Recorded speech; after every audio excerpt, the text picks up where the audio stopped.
Roslyn Rouge is the chaos queen from the Sunshine State. Her unique blend of glitter and gutter has seen her perform at sold-out shows across Australia and Europe. Welcome back to the Burlesque Bulletin podcast. I'm your host, Honey Holloway, and today we are here with Roslyn Rouge. Hello, how are you? Hello. I'm good, thank you. And yourself? I'm good. I'm better now that you're here. Oh, obviously. bless. You're looking absolutely beautiful. You're matching the chair.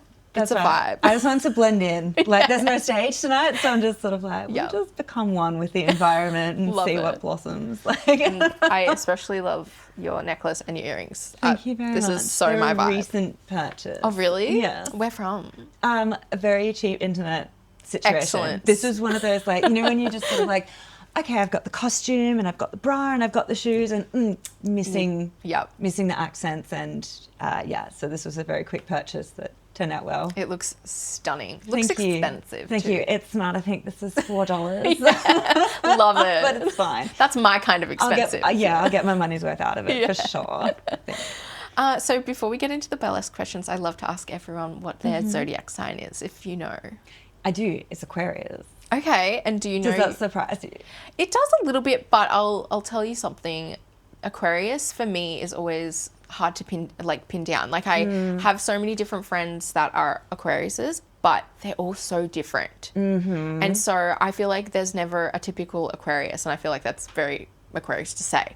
So I feel like I get what you're saying 100%, and it's only when I meet other people who are Aquarius, I'm like, it's there, I get it, I see it in you. Yeah, there's but some sort of, I couldn't it. necessarily pinpoint it. Yeah, totally. Because I know there's that stereotype that there's such airheads and dreamers and massive flirts. I know some real, serious straight up and down. And me too. I know more serious sort of, serious sort of people, which I'm like, how are you an Aquarius? But I think Aquarians sort of lean into a little bit of their risings and that. I've got Aries and Sag going on, which I think people pick up on a little bit more. Is that your moon and rising? Mm-hmm. Moon, Aries? I think rising's Aries. Okay. I think. Okay. I have to double check. I just know that those are the three. Yeah. And my Aquarian brain is like, well, though I learnt the three. I didn't learn the order. I just learned the three. Yeah. Okay. So what was it? Aquarius, Aries, and Sagittarius. I'm pretty sure it's that order as well. I can be a bit fiery about things. Yeah. Okay. I mean, they're both fire signs, so yeah. But anyways. We'll get into the also, completely willing to concede defeat at any point as well. Do you know what I mean? It's either all in or it doesn't matter. Yeah, for sure. Anyway. Okay, so tell us about how you got into burlesque. This was a long time ago. I think I started in 2018. Mm-hmm. That doesn't feel that long ago. It doesn't feel that long ago, but it's a long time. I've done a lot. I've hit some goals. You definitely have, for myself. You've smashed it. I feel like a really different person because I say it's a long time ago because I was, I had a lot of friends who did it. Dottie Mae was a really, really, really good friend of mine, and I was always just so envious of what she was doing and so inspired and just motivated. But I was seeing a very toxic person at the time who was like, that's disgusting, it's revolting, I won't allow it, was the exact words. So when I was actually able to get out of what was quite a scary situation for me, that was one of the first things I did was right, I can do this. So that's why it feels like so long ago, because I'm just sort of makes sense. That person who got themselves into that position in the first place and was too scared to get out of it. We're not her anymore. Yeah, we have learnt, we've grown, and we're always, if anyone needs to talk or anything like that, please consider me an ally and a friend. I will keep all your secrets and be your ear. Sorry, that got a little bit heavy. No, I love it. I love it. I mean, I'm a Scorpio moon, so I feel like I can connect so much to all of that sort of stuff. So okay, good. It's not something I talk about very often. I just talk about the fun side of it, which is oh yeah, Dottie did it, now I do it, and it's great. But I'm like, I feel like a lot of us don't talk about the deeper meaning when it comes to even doing something like burlesque, you know. I can definitely relate to that. So.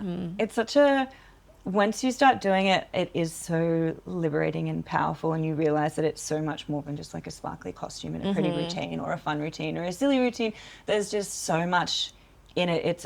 It's a lifestyle, and I feel like it sounds so cliche, but like it almost calls to you, that bug, that itch calls to you, and then when you're ready, it becomes part of your life, and now you're like, this is just my life now. Definitely. Like Burlesque sang to me, and I listened, and now here we are. And it's just like a part of you. It's like a part of your soul, and you're like, how did I ever live without this thing? I know, right? But I feel like you can't force it. It comes at a certain point. Definitely. And it's different for everybody. Agree. But yeah, for sure. It's the best things that ever happened to me. So how did you get your stage name? So Roslyn's actually my nan's name. Oh, I love that. Yeah, so she has 3 granddaughters, myself, my sister, and my cousin. And apparently the story goes, Roslyn had said to my mum, you know, all of the granddaughters are named after either the father's, mother's, or my grandfather's names. Daniel has been recycled into like Danielle, and you know, all that sort of thing. And she was just sort of like, you know, no one's called Roslyn, doesn't get a look in. Then 28 odd years later, I was just like, I got you. So I just wrote it, and Rouge, because I just like red wine. I love it. That was really not much more thought than that. I love that. I feel like I always wanted to choose my name after one of my grandmothers, but both of them don't really have nice names. I get that. Yeah, I mean, one was Mavis, so it's not... I kind of like that, though. Do you? Depending on what kind of burlesque you're doing. I suppose, yeah. I suppose thinking about that grandma specifically, I'm like, I just see her as a grandma. I don't think I could see her as any, like, even a sexy grandma. I can't picture it. OG Roslyn is not necessarily a sexy grandma. She is a straight up Christian lady. She thinks I love it. Yeah, there was one time I sort of explained it, and she just was like, why are you doing this? And she was just so I think she was just shocked that this was her name. You know, finally someone has named themselves after her, and this is what it was. And that's what's happening. So the latest is I just tell her that, oh no, I don't do any stripping. I just walk around with the fans. I sing occasionally, because I used to sing and all that. So she thinks that I sing with fans. Yep. It's a good cover. I rarely use fans, and I don't really sing. So that's fine. What she doesn't know, she's not on Instagram. It's fine. So can you describe Roslyn in 5 words? Yes. The glitter from the gutter. Oh my God, I love that. That's the first time we've had like a full sentence. That's amazing that you've been able to put that into words. Thank you very much. Well, after I think it was MBQ as like stage vixening for, and I was in so much like beautiful glittery makeup, but I threw on afterwards, obviously, like my sneakers and my hip hop pants and like a baggy shirt, and I was like, I look like this glitter came from the gutter. And then somebody was like, that really should be your tagline. And I was like, perfect. Actually, yeah, it makes sense. Done. Love it. Yeah, this constant mix of, I guess it's chaotic really, as a lot of us are, but yeah, there's always a level of unhingedness. Yep, for sure. So who's been some of your burlesque inspirations? Ooh, this could go on for a while. I know, right? The list is always so long.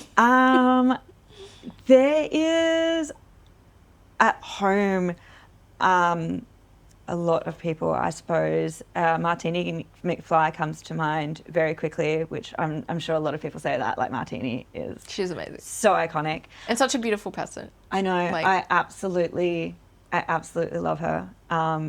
Actually, the whole time I was in Europe, she would just like check in randomly, and I was just like, you know what? Aww. Like, that's really sweet. You don't have to be up whatever time it is in Finland. Like, you're messaging me. Like, that's really sweet. Like, thank you. That is so nice. Yeah, I have a lot of time for Martini. So she's certainly in the mix. I was really inspired by Betty Lovecat when I first started as well. Yes.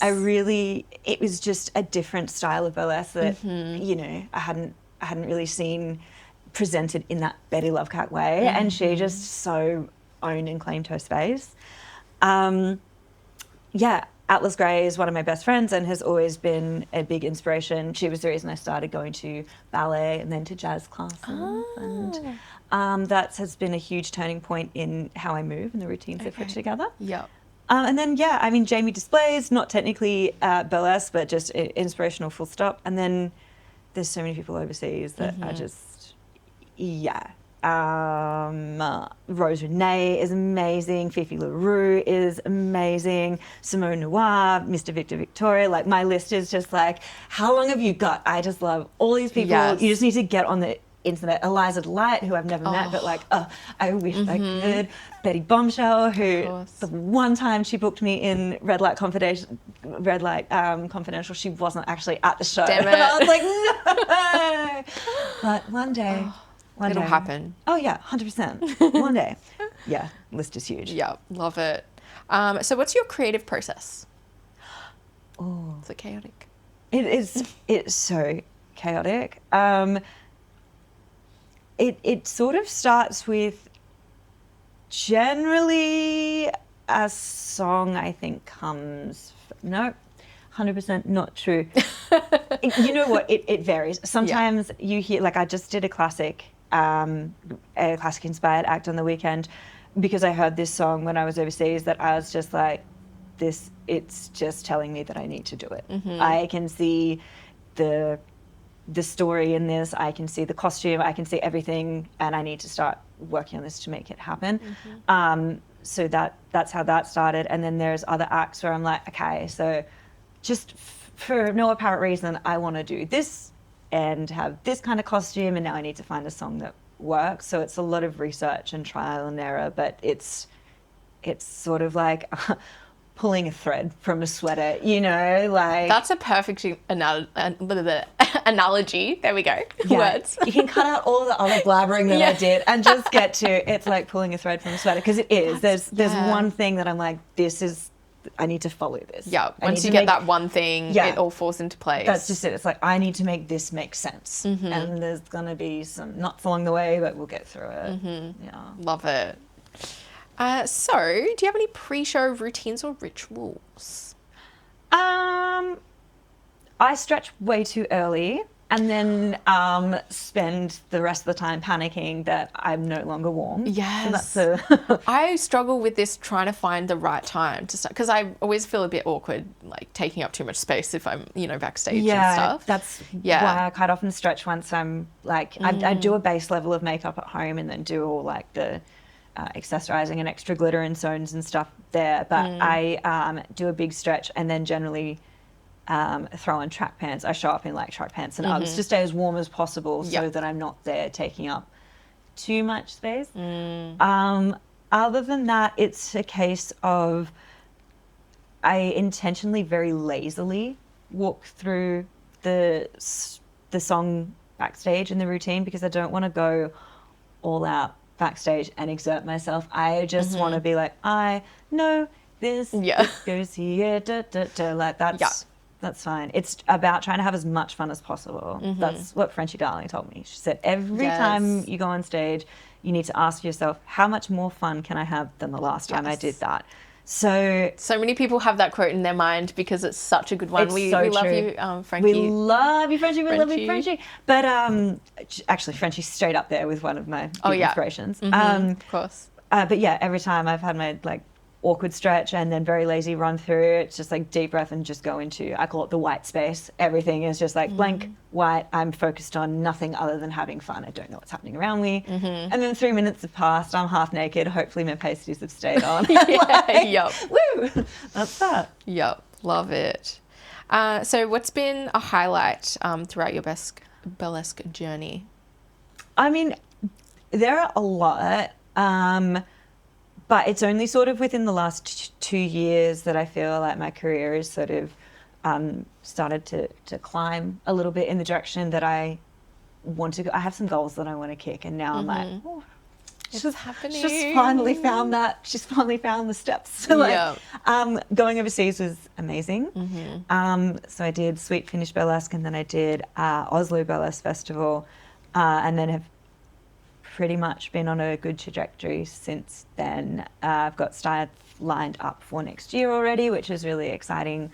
But yeah, going overseas and getting to meet all these people and just experience this on a global level, I suppose, was really exciting, because I was like, sometimes I think we put a lot of pressure on ourselves to be the most polished and the most beautiful and have the most expensive outfits. And all of our nails and the best wigs. And then some of the performers were literally like, oh no, I don't wear nails. And this is a wig that I've had for ages, and all the stones have kind of fallen off this, and you know, it's held together with a little bit of string. And they just love doing the routine so much that none of this extra thing that we put pressure on ourselves.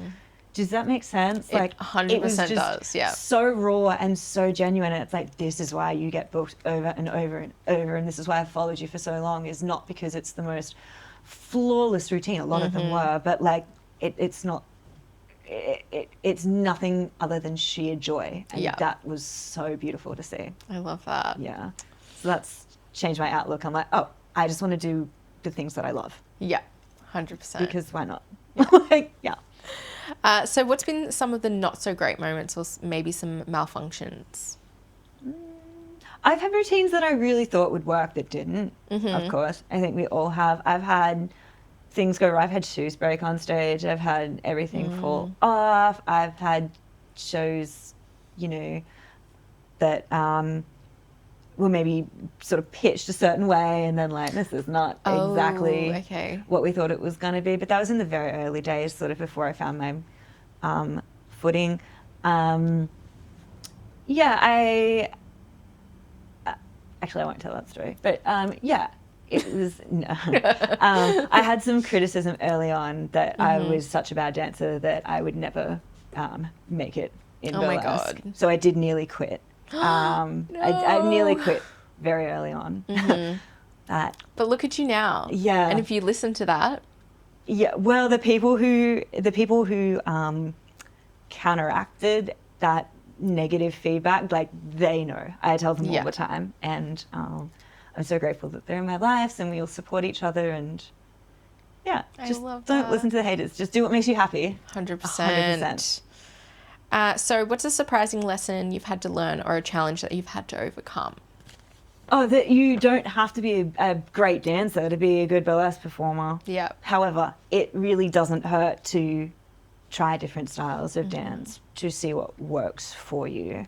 And, you know, build a bigger skill set. I think that was one of the surprise challenges, was just like, I'm actually sort of all right at jazz, which is something that I never thought I would be good at, and something that I really love, which is hip hop. I need a lot of help with. But it's trying new things and learning, oh, this works for me, this doesn't work for me. How can I implement this in a burlesque setting, or even just in like a live setting, I suppose.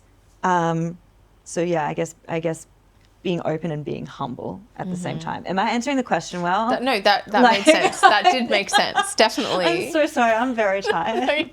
You're fine, me too. It's been a long day, you know. We're here, we're making it happen. Just cut that part. It's fine. I don't know what the question I fell over my words so many times in this last few hours, but that's okay. Sorry, if you could choose someone to share a dressing room with, who would it be?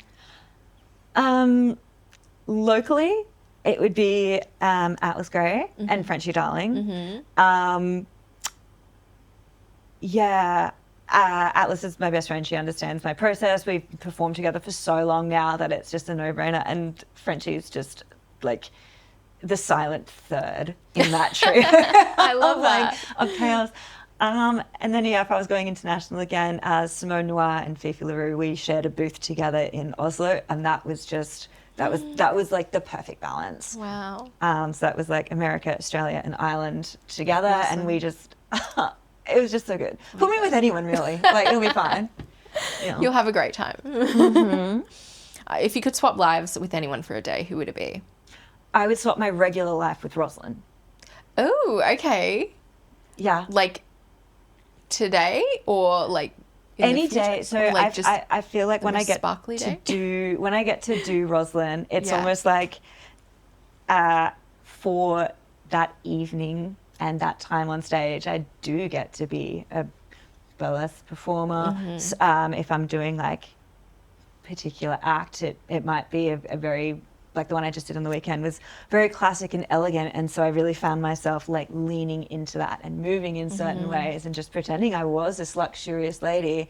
And I would like to spend a whole day of just being luxurious and fabulous, rather than being like, I don't know, going to set and getting script revisions every 5 minutes, like, and everything's wet and dusty at the same time. Like, but I mean, I guess if I couldn't swap my boring life for my glamorous life for a day, I wouldn't mind to swap with, I don't know. Well, I think that's a good answer. I don't know. I actually think about this all the time. Like, I've been through a lot. I was like pretty badly bullied and stuff as a kid, and I quite often think, like, if I could go back and change anything or swap lives with anyone, would I? And the answer is like, no. I feel like I would never change anything, because if I changed even a single thing, I don't get to be here. Totally. And I don't know who else's experience I would want to insert myself into. I love that. You just want to be yourself. I just want to be myself, and I'm grateful to be surrounded by people on their own journey, I guess. Love it. I hope that doesn't sound arrogant. No, it doesn't. It sounds beautiful. A quick thanks to Cam Attree for sponsoring the Burlesque Bulletin, and for all his hard work behind the scenes, filming and editing the podcast. Cam has been involved in the burlesque industry for over 12 years through his photography and videography. If you are a performer looking to get promo photos and video, or a producer looking to get your show photographed or filmed, please contact Cam through his website, camattree.photography, or find him on Instagram at camattree.photo-video. And now back to the episode. What's some really great advice that you've received? And we talked about the worst advice before, but give us the best and the worst. The best advice I ever received is Atlas Gray was the one who said this one. She was just like, we need to have fun because we're in our 30s and we get to do this. And it's like, you know what? We do get to do this. Like, that's 100% true. We are in a really lucky position that we can go out and do shows and bring this joy to people. So it's important that we enjoy it every single time, so that we're not doing the audience a disservice. Does that make sense? 100%. Yeah, it's such a, we are in a very lucky position to be able to do this, particularly after COVID and that sort of thing, where we did all get shut down. And now it's like, as a performer, you're almost responsible to bring everything. Like, nothing is a small gig or like a not worth it gig. Do you know what I mean? Yeah. Every single thing is an opportunity to make someone's day a bit better. Totally. And the worst advice I've ever, I have heard people say, it's just blah, blah, blah. It's just this show, so I'm not worried, I haven't practiced, or, it's just a student show, or it's just a small show, or it's just I'm like, no, every show is a show. People have paid to be there, people have come to support you. Like, that, I don't like that mentality of, it's just a small student, rural, nah. I always like to think, like, if this is going to be the first burlesque show anyone's ever seen. Same. 100%. Because I'm like, I remember me going into my first ever burlesque show and being like, I mean, like, that is literally the best thing I've ever seen. Well, so exactly that. Well, I actually never went to a burlesque show before I enrolled in a class. I just knew Dottie did it, and I saw all of her photos, and I was like, I just didn't do that. It's so funny. And now I'm free, so I can. It's so funny that you say, talk about Dottie, because I used to see her, and we would chat on Instagram and stuff, and see each other at like all the retro festivals. Oh yeah. And she was always so lovely to me, and always so friendly, and like, and I was just always like shy and whatever. But I sort of like got out of pinup and stuff. But when I came back into burlesque, she had just moved back overseas. I know. And I was really sad that I couldn't, like, hang out or like be like, because I haven't seen her perform in real life, but the videos and stuff that she's put online, I think I've watched multiple times. I know. Being like, she's amazing. The way she moves as well is, and she's another one, and she's so body positive, and she's got like, she's a big advocate for like being tease-able and that sort of thing. Yes. She stands for so much, and she knows how her body works. She knows how to make the experience good for herself as well as the audience, and she just moves so beautifully, and you can see every second that she's doing it, she's loving it. And she's like the coolest person. She's so cool. Yes. I love her so much. Definitely. I gotta tell her that we talked about it on podcast I wonder if she watches the podcast. I haven't really I forgot talked to her in so long, but we'll tag her in this and be like, hey, girl. Well, I'll have to have her on an episode and we'll Zoom from all the way over there. I'd love that. Okay, so if you could travel back in time and talk to yourself when you started Burlesque, what would you say? I probably wouldn't say too much, to be honest. It's sort of what I was saying before. I'd just be like, you got to figure this out on your own. Like, I can tell you the cheat codes and the shortcuts, and I can tell you what wigs are going to look good, and I can tell you what style of dance is going to work for your body, but it's not going to mean as much if you don't figure it out yourself. Yeah. So I'd be like that lazy ghost that like flips a light but doesn't give any other like, indication. I'm like, Rosa, work it out. Maybe pick a slightly better name. I don't know. I love Roslyn, the Rouge part. Like, people, it always confuses people. They're like, do you have red hair? Oh. No. I just think of red lipstick. Yeah, exactly that. Yeah. Okay, well, maybe I would. In your cheeks. I don't know that I'd say anything then. I'd probably just be like, in general, for your health, eat better, don't drink as much. Yeah. That's good for everyone to know. Yeah. How do you overcome imposter syndrome, if you have any special tips for all us girlies out there? I think the best piece of like life advice that I ever got from anybody was when someone once said to me, if you don't know what to do, like when I feel imposter syndrome, I'm like, I don't know how to shake this.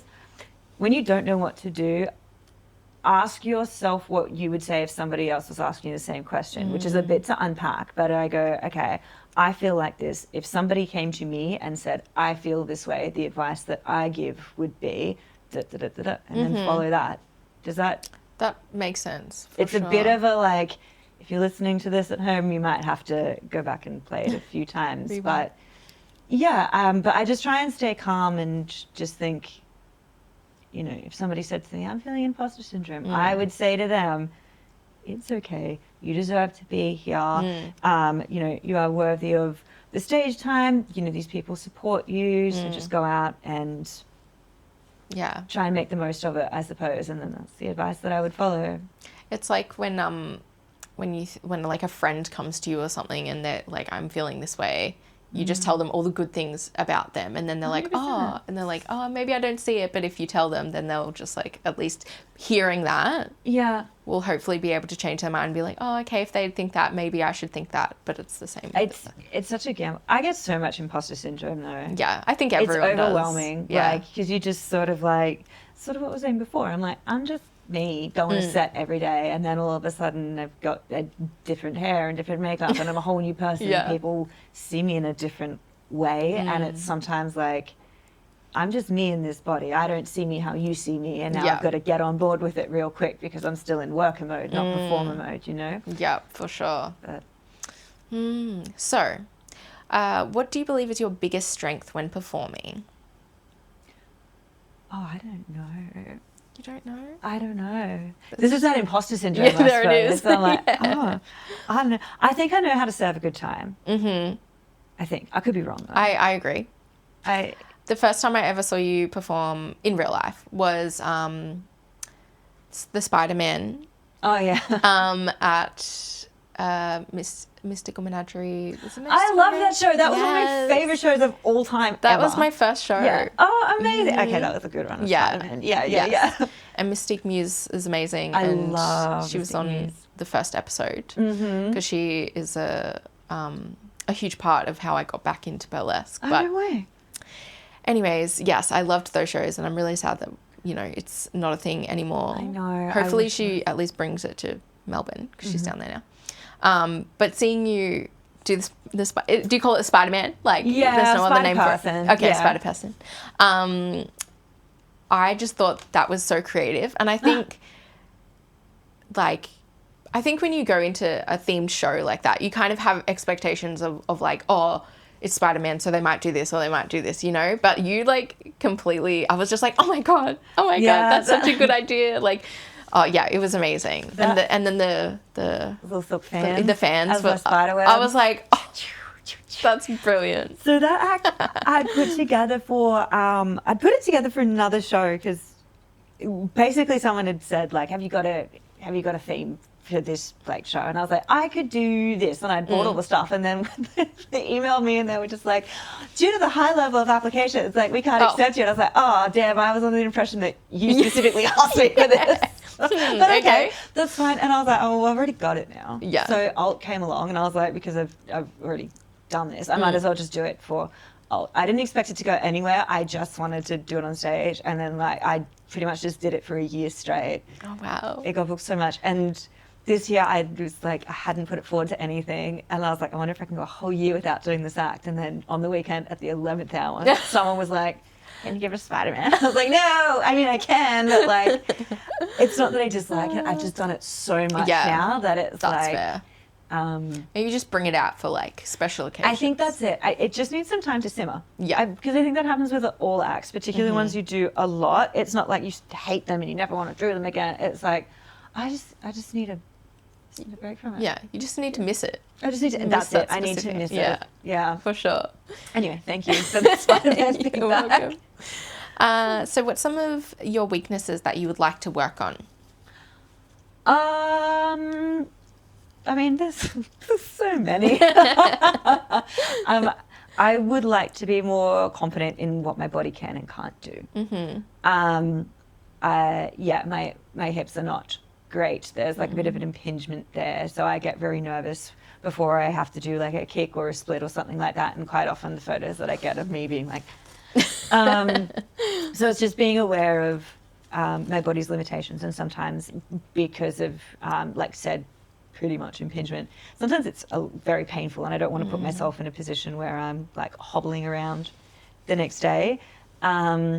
That, and I would like to what was the question again? I'm so sorry.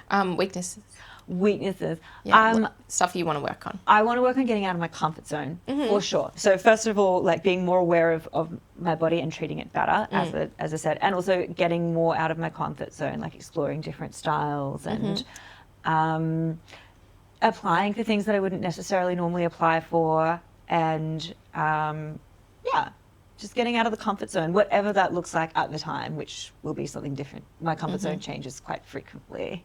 Well, that's good. That means you're pushing it each time, and you're growing 100%. Each time. Yep. Love that. Yep, thank you. So do you have any specific goals for 2025? Or? Oh, I do. I really do. But unfortunately, I am still sort of at a place where I want to keep them. That's fair. A little bit close. It's a secret. They don't. Sometimes I think people are like, I don't want to tell you what I'm going to do, because they don't want other people to compete or try and take the same goal or anything like that. But that's, also, it's just vulnerable. It's vulnerability too, 100%. Sorry, it sounds, I wasn't trying to avoid that. But I feel like everything that I'm doing, it's just so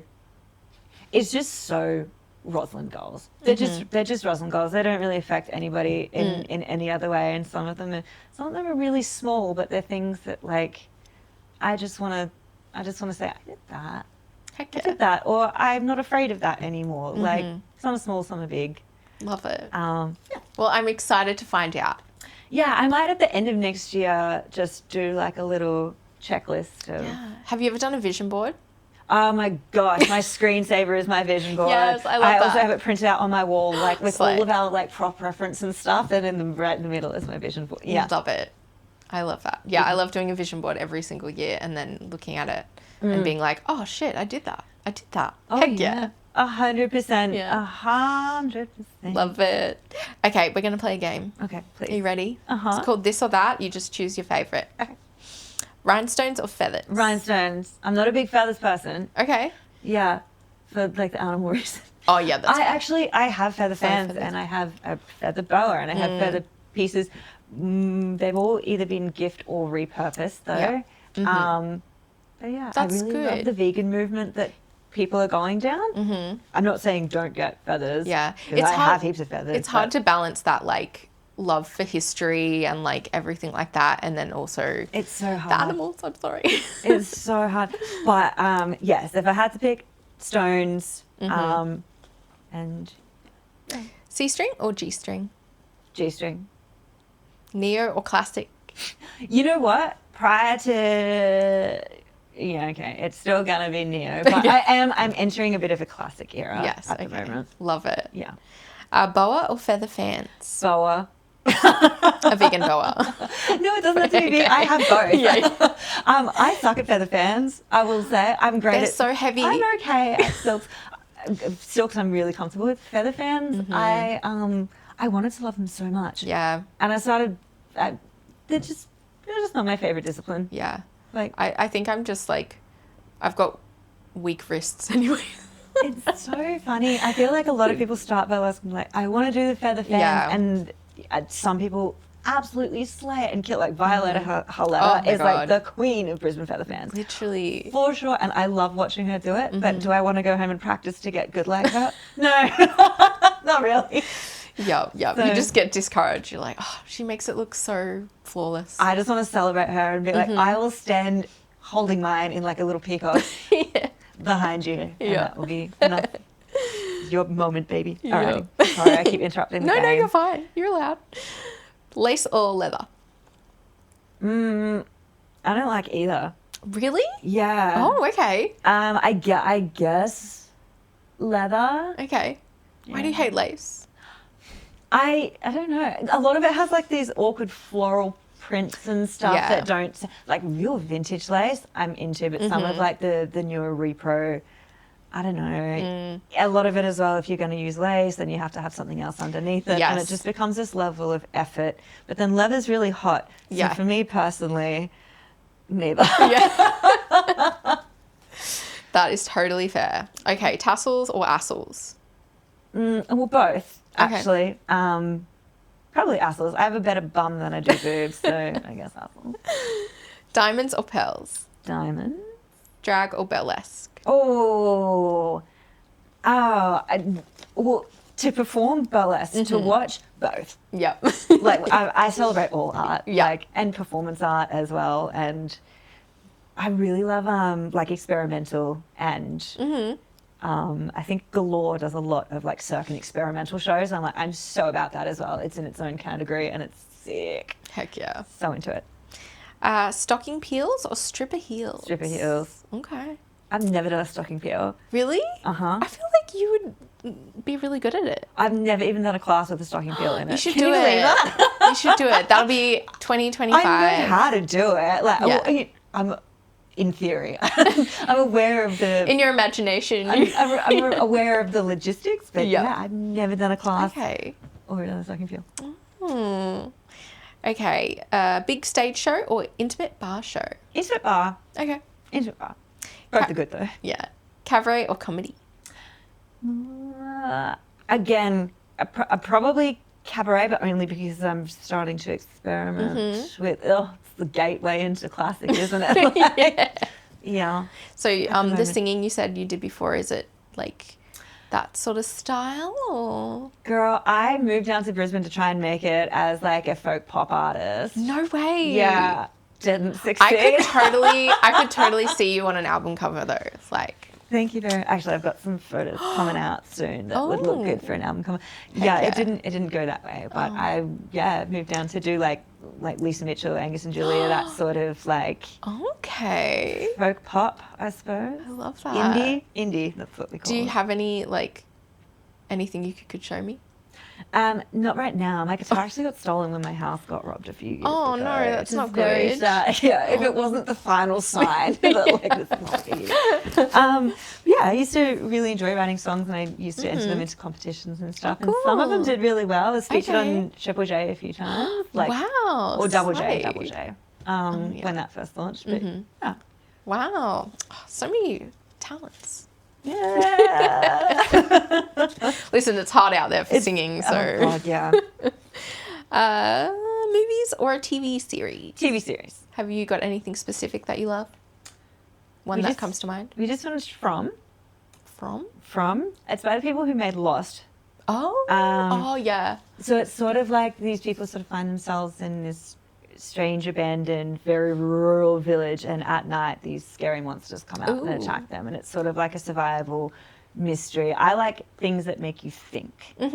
I love any sort of murder mystery. I love any strategy, reality TV. I love the Dutch version of The Mole. That's like, oh, okay. And there's like 20 seasons of that, which is great if you either speak Dutch or do subtitles.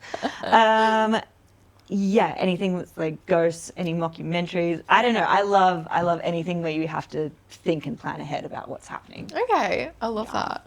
I have a diploma in applied behavioral psychology, so I don't know. I have this massive kink of like, what are people going to do next? How are they going to respond in this situation? Which is why, yeah, those kind of shows, I'm just like, I'm so gripped. I need to know. Cool. So, sweet or savoury? Savoury. Early bird or night owl? Night owl. Okay. Halloween or Christmas? Halloween. Okay. Red or white wine? Both. Simultaneously. I thought you were going to say red. Each hand. Yeah. Well, I mean, like red, yeah. I think it's summertime and it's Queensland, so. That's fair. And I've actually just finished No Drinks November, so. Oh, slay. Yeah. Well done. So we'll see. Maybe have to try both on the subsequent weekend. Yeah. Cocktails or beer? Ooh. You know what? I'm actually not a big fan of either. I'm sort of like exclusively wine. Okay. And after I've had a few too many wines, I'll drink either. Anything. But yeah. I don't know. If it's like a boozy stir down, like an old fashioned or a Negroni maybe. But, yeah. Very good. So what can you share with us for next year? What have you got coming up that's booked and you want to promote? The only thing that has already been announced. Okay, that's okay. is the Diamond Pageant. Yes. From Jones Productions. Which, yeah, when the lineup came out for that, I was just sort of like, oh, what have I done? Stop it. But, yeah, it'll be fun. There's so many people that I haven't seen for a while or performed with for a very long time. Like I said, Martini and I, we've performed together a few times, but it has been a while. So that'll be super fun to just be backstage with her. Rosie Raw Dog's another one. I haven't performed with them for years, but love to be in their presence. So I'm excited for that. Awesome. Other than that, yeah, there'll be some interstate and potentially some international stuff as well. But all of this is, there's stuff coming. But the only thing I can like straight up say for sure is definitely going ahead, can talk about, is announced, is the Diamond Pageant. Awesome. And where can people find you on social media? You can, well, she's shadow banned, so you have to listen carefully and put the whole name in. Fair. So it's at Ms. Roslyn Rouge, just Ms., not Miss, not Mrs., because ain't none of anyone's business. MSROSLYNROUGE.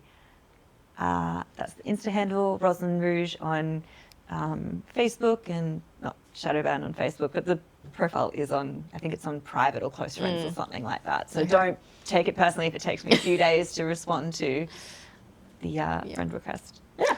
Awesome. Thank you so much. Thank you so much to our guest for being on the podcast and letting us take a peek behind the curtain of their lives.